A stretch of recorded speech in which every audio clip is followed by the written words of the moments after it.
Hello, you're welcome to Adora Zone, and my name is Adora. And today's video, I'm going to be going straight to the point and giving you 5 basic reasons why you do not succeed at whatever you're doing, whatever, be it in your marriage, be it in your business, be it in your relationship, in finance, in education, whatever it is. 5 main points why you are struggling, why you do not succeed in them. Now, have you ever wondered why you sometimes you delve into ventures, you delve into certain things in your life, and you find out that it's not working exactly the way you expected. Sometimes we say we're not lucky in such things. For one, I know a lot of people believe in luck. I used to believe in luck way back. That was like when I was much younger. But as I grew older, I discovered that there is no such thing as luck. You have to walk your way to get whatever you want in life. You have to walk your way to open any door you want opened in your life. So I don't really put all my eggs in the basket of luck. I try as much as possible to, weigh things, balance things in life and see which one works for me and which one doesn't. I throw out of the window. Now, straight to the point, 5 major reasons why you are not succeeding in most of the things you do. Number 1, no adequate research.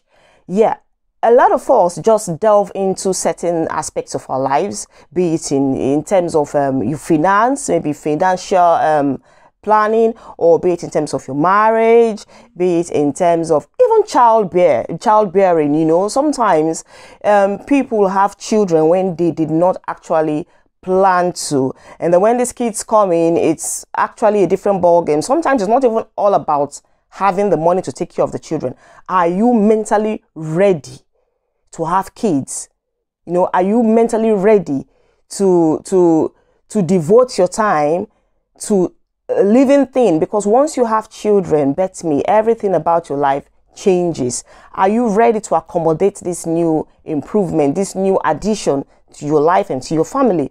And then we do not make a lot of research before going into various things. In terms of education, sometimes we don't make a research. The course you are going to study, are you sure that is what you are caught out for? Are you doing those courses? Are you actually going into the uni, into the colleges to read a certain course because you think it's what you want to be in life? You think it's what you can work with in future?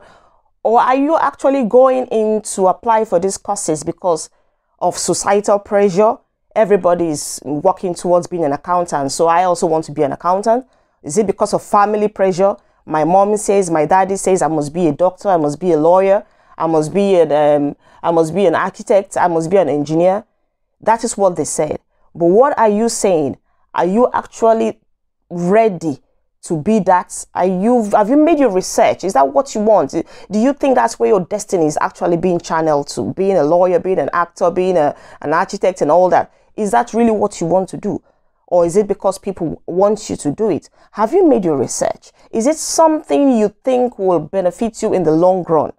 Now, in terms of businesses, a lot of people delve into different things just because they feel, okay, this is the business in vogue. People are going into import and exporting at the moment. So I think I can do it as long as I have a few, cash to throw about. Let me just buy some things and then sell it back. And, let me also be called an importer and an exporter, just like a lot of people are called. Now, are you just trying to do it because every other person is doing it? Have you made your research? Have you checked out the pros and cons in doing business, in being an importer or an exporter? Have you weighed the benefits of doing such a business? Have you actually asked yourself if you're ready to lose, if you're ready to, because in a business, it's not always a win-win situation. Sometimes you make profits, sometimes you make losses. Are you ready to accommodate that loss when it eventually happens? Because there is always a 50-50%. There's always a 50-50% outcome of having financial losses in business. You do not always make profits in business. And then now, when you make those losses in your business, are you prepared for the disappointment that comes with it?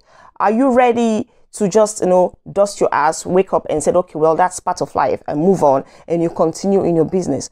Or are you ready to just sit back and cry and wail and lament over how much you have lost? Have you made research? Have you asked yourself, okay, fine, I want to go into the business of importing maybe fairly used clothes, fairly used items, and sell it in a different country. Now, that country you want to take this clothes to sell, have you asked yourself, what category of people am I looking to sell to? What category of clothes, of items, of goods am I looking to provide? Is it for children? Is it for females? Is it for males? Is it a unisex item? Have you made all this research? There are a lot of things you have to ask. There are a lot of questions you have to ask. There are a lot of things you have to put into consideration before you delve into it. And then now when you come into the idea of marriage, of relationship, have you made research about this person you want to spend the rest of your life with? Have you asked questions about the kind of person he is? Is he or is she the kind of person you will not mind missing if he or she decides to live your life tomorrow? Have you put yourself in the shoes of this particular person to see how he or she will feel when he's hurt because of what you've done to him? You try to put yourself in the shoes of this person. If I hurt this guy or if I hurt this woman and she feels bad, would I like the same thing to be done to me? Have you also tried to step on this man or this woman's toes to see their reaction?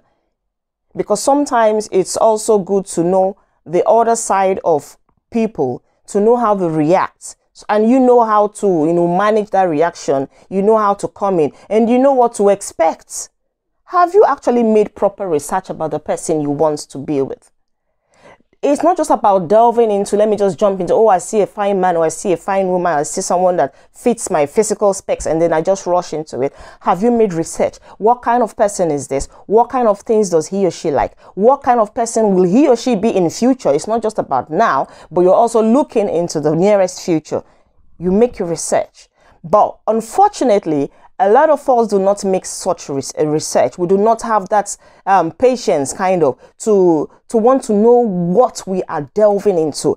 It's just the butterflies at that initial time that is flying in our tummy that keeps us, it makes us take this decision in a haste without making proper research. So you have to make a lot of research before you delve into certain things in your life.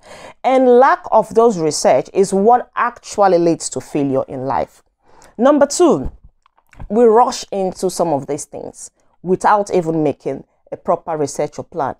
You rush into things because people are doing it. You rush into things because you think time is going. When it comes to marriage, I see a lot of ladies in particular, they rush because they feel, oh, time is going, I'm not getting any younger, menopause is coming very soon, I have to start having children, I need to marry this man because if I don't marry him now, someone else might come and snatch him from me, take him away from me. There are lots of pressure, lots of things that make people rush into things, and at the end of the day, they fail. Now, people rush into decision making, like especially in the issue of business. I met a lady recently that told me, we were discussing and we were talking about Forex trading. And she said, I actually have no idea what Forex is. And I said, well, why don't you learn a thing or two about it? And she was like, no, my friends are into Forex trading. This one is into Forex trading. She's making money. That one is into Forex trading. She's making money. I can't wait to go into it. And I said, listen, if you just go into it because everybody is making money from it and you have no knowledge about what Forex trading is all about, you're definitely going to fall. So why don't you take some time and learn something about it? At least have a basic knowledge about what you're even delving into in the first place. So sometimes it's not good to just rush into things because everybody is doing it. Take your time. Take your time. Study that thing before you go into it. The next one is wanting to be like others. I've noticed this thing a lot about people. A lot of people want to be like other people.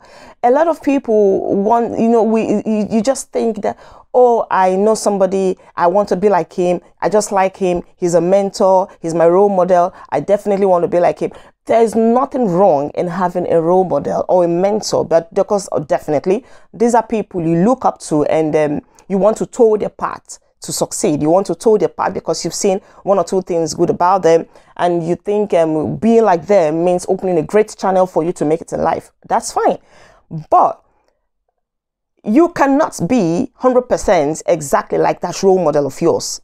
You cannot be 100% exactly like that mentor of yours. So while you're trying to get the good aspects of them and inculcate that into your own lifestyle, why don't you also try as much as possible to brush your own skills, to brush your own personality? Because every one of us has something unique about ourselves. Every one of us has something in there that we're born with.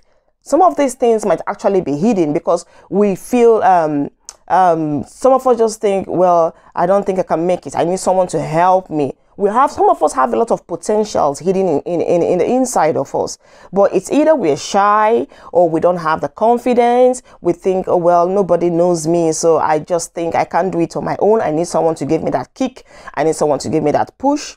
But I tell you, when you sit down and think of how you can bring out that potential in you, you will be unique. You will be different. Like some people, for instance, say, okay, I like this rapper. I like the way he raps. I want to rap like him. And then you start rapping exactly like him. Not even just word for word. In terms of accent, you're copying the way the rapper raps in his accent. You're copying the way he dances. You're copying the way he makes his facial impressions while rapping. You are actually copying everything about him. For God's sake, that rapper you are copying, 10 over 10, actually groomed himself to be like that. That is him. That is him. That's actually him. That is him. You are actually seeing him for who he is. And it's that uniqueness about him that you are trying to copy 100% that makes him special. That makes him the very person you are admiring. So why can't you groom yourself? Why can't you get that potential in you? Because each and every one of us, we have something hidden that other people do not have. Believe it or not, you have something in you that someone next to you doesn't have. The most important thing is finding out what that thing is, working on it, brushing it, and then pushing it out there. And it's that hidden potential of yours that is definitely going to make a way for you, not what you are copying from someone else. Because whatever you're copying from someone else, some other persons might be copying it from him too. So there's nothing unique if 10 people are doing the same thing. There's actually nothing different. You're all the same. So work on yourself. Get deep down in your heart. There's something very unique about you. Work on it, brush it, and then that's it. That is you. That hidden thing that you have just brought out from inside of you is you. So that's just it. Do not try to copy other people. Be yourself. And then the next one on the agenda is lack of patience. Now, a lot of us just, I keep saying a lot of us because we are all guilty, even I. A lot of us just jump into things without taking our time. We just like, okay, fine, we are now in it. Okay, now I'm in it. I can't wait to start reaping the fruits of the labor of this thing. I can't wait to start profiting from it. I can't wait to start getting the benefit. I can't wait. I can't wait. You just want things to happen overnight. Some of us get into businesses. You just started a new business venture and you want this profits overnight. You want some kind of magic to happen overnight. You want the millions to start flying into your account overnight. And you've forgotten that it takes time. Processes like this takes time. You need to get from one step to the other.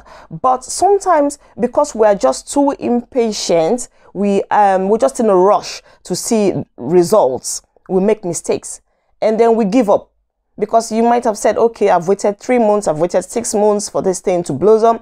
I've waited 3 months, 6 months for this thing to have a result, and I'm not seeing it. You know what? I'm done.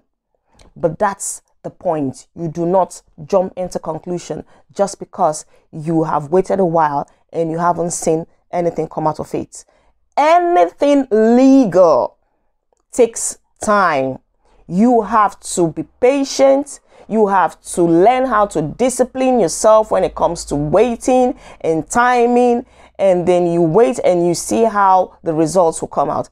Nobody wants to delve into something that overnight you are seeing, so much funny rewards and you can't enjoy it. Why put yourself in that shoes where you are so rich today but you don't even have the rest of mind, the peace of mind to enjoy your wealth. So I say be patient. It just takes a little time, and then you'll see the fruits of your labor. And then the last but not the least is lack of consistency. Most of us are not very consistent in what we do. We start a thing today, and the next 2 weeks, you ask us how far, and we're saying, well, it's still there, it's still there. You are beginning to lose interest. You're beginning to lose focus. You are beginning to get tired. You're beginning to get bored. You know, sometimes people start 1 or 2 or 3 or 4 multiple streams of income. And by the end of the year, when you ask them which one of these streams of income, of these businesses or these side hustles are still alive, they tell you maybe just 1 or 2, because they're not consistent in what they're doing. When you start something, try as much as possible to stick to it. No matter how slow it is, try as much as possible to give attention to that thing. Keep watering it, keep paying attention, keep building it, keep growing it. Don't just give up on any dream or plan you have. I used to know a lady back then. She wanted to go to school to study medicine. And then somewhere along the line, she got a visa to travel to Germany. And she left. She left the uni that she had actually, secured admission. And she went to Germany. Now she's been in Germany for over 7 years. She hasn't even gained the same admission that she left Africa for. And then she went to Germany, and after 7 years, she moved back again to Africa. And then I was asking her one day, so what's the plan? Because 7 years gone now, you haven't still done the degree you wanted to do many years back. Do you still have that in mind? And she was like, well, she doesn't think she can do it again. She wants to, do something else. She wants to learn. I think she said she wants to go for accounting or something like that. And then we were talking one other day, and she told me, oh, she's just got a form to read business administration. So these are like different fields. She wants to do this, she wants to do that, she wants to do this, but she has not actually been able to lay a hold on a particular thing. That is what I call lack of consistency. You have to hold on to something and feed it. Hold on to something and keep it growing. Hold on to something and build it. You cannot just start a dream right now and then tomorrow, maybe because one discouragement comes out. Of course, in life, discouragements will always come out. It all boils down to you on how you want to work on it, on how maturely you want to attach or attack that disappointment. So my advice for you is, once you start a dream, once you have a plan, once you have a project, no matter how slow the results or the positivity might come out of it, be consistent. Be patient. Tolerate the downfalls that will come with it. Tolerate the risks that will come with it. And as you do that, you will surely reap the fruits of your labor. Thank you very much for watching this video, and stay tuned for more educating videos. Thank you.